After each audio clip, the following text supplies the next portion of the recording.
My screen is dirty.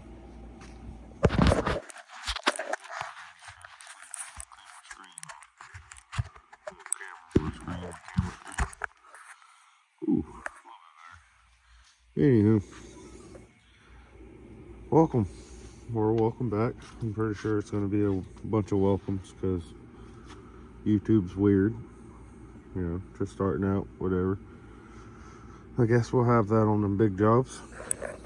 But, anywho, welcome to Rod Knot Customs, where everything I do is unexplainable.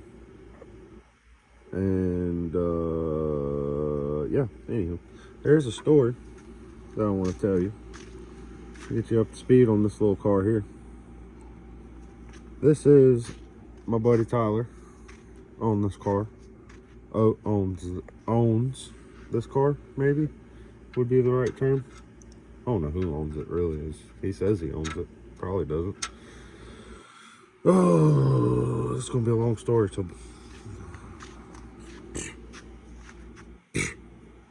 anywho, he bought this car with a rod knock.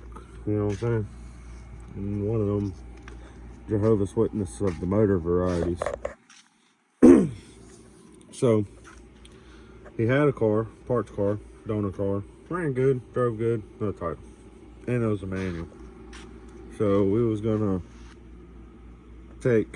buy this car, bring it home, and boom, make it work. You know, the whole love story. And well, that love story never happened. So that's great. Well, until now, 2 years later. I wonder what happened there.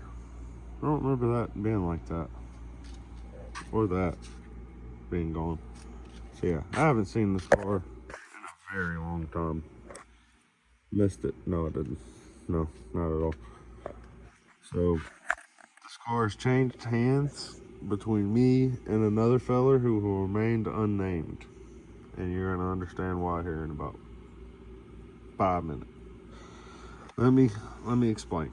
So when I say we bought this car, you would understand, or you would think, the normal person would think, it would have everything on the car.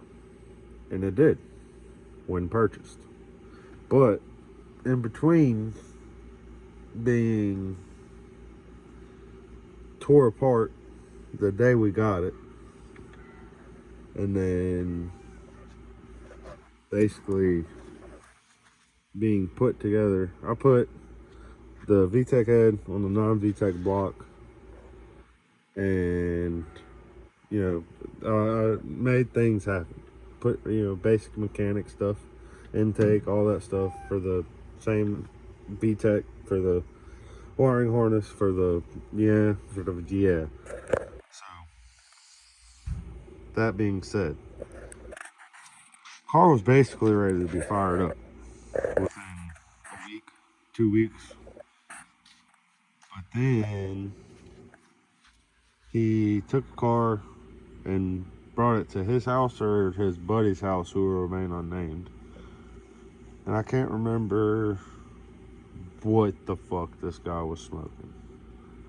Because the parts that he fucking took, dude. New header, beautiful, eBay special. He stole the cats. Not only did he steal the cats, he cracked the fucking oil pan. He stole the damn radio. The radio. He took off the filler tube to the gas tank.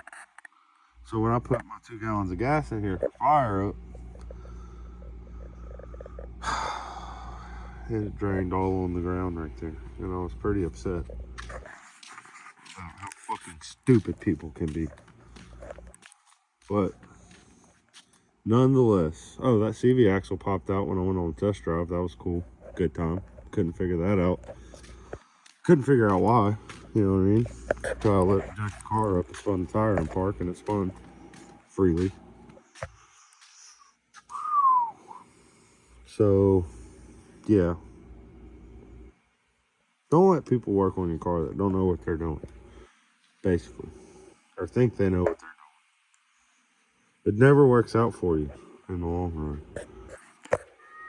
But, short story long, what I had to do was replace the oil pan, replace the gasket, I replaced the oil pump seals, and then I moved up, and my buddy Josh, shout out to Josh, because the fucking dude that had the car lost the damn key.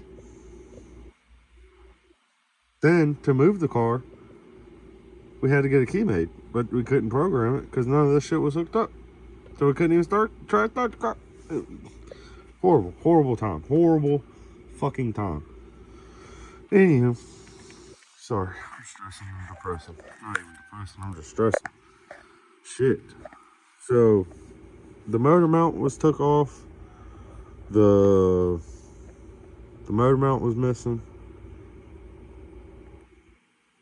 Hold on. I gotta fucking think about everything that was missing. Motor mount was missing. The radiator cap was missing. The CV axle popped out. The oil pan was cracked on two sides.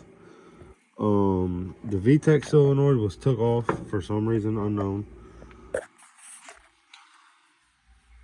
Tyler told me he wanted me to look at the timing, and so I did, and it was fine.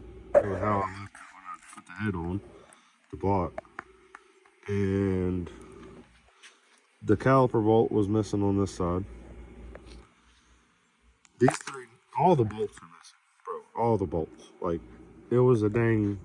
I had to go like to the junkyard 3 times, and then I finally Josh just started pulling shit off, man. Thankfully, he grabbed this stuff because I wouldn't have found that. Man, Josh was a big help for me on this one because I was not motivated to work on this car a little bit. Anyway, the O2 sensors are missing. The radio is missing.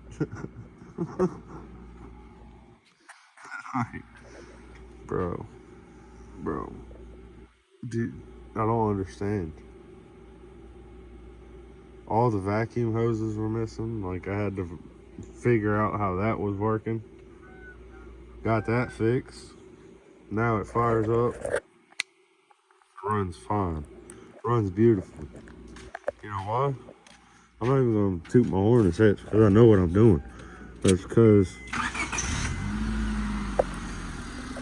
a man might know what he's doing alongside Josh. Josh knows what he's doing. He's not no goofball. When you let goofballs work on your stuff, talk about a goofball.